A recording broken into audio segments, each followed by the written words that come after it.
Учурда өкмөт үйүнүн астындагы нааразычылык акциясы аяктоодо. Нааразычылык акциясынын негизги себеби ала качуунун курмандыгы Айзаданын өлүмү болгон. Эске сала кетсек, Айзада мындан 2 күн мурун жоголуп, Арашан айыл аймагынын территориясынан табылгандыгы белгилүү болгон.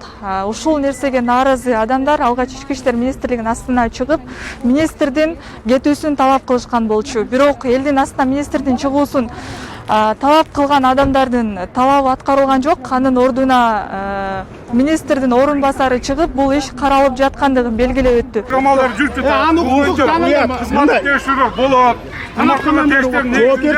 Жоопкерчиликти мойнуна аласыңарбы? Жоопкерчиликти мойнуна алып, ошол боюнча жыйынтык чыгарабыз силерге. Жетпейсиңер. Нааразычылык акциясына катышкан адамдар аталган талапка макулдугун билдирбей, өздөрүнүн акциясын өкмөт үйүнүн астында улантышты.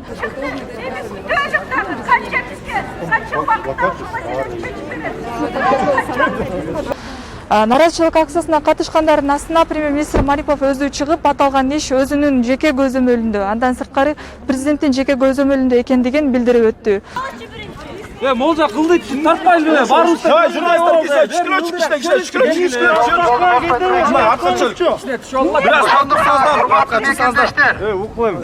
Мен деле буга абдан кайгырып турам. Жүрөгүм менен айтып атам, муну уксаңыздар. Ошондуктан бул боюнча толук чаралар көрүлөт. Кызматтык териштирүүлөр жүрүп атат. Негизи бул маселени президентибиз да карап атат. Териштирүү жүрүп атат. Бир аз убакыт бергиле.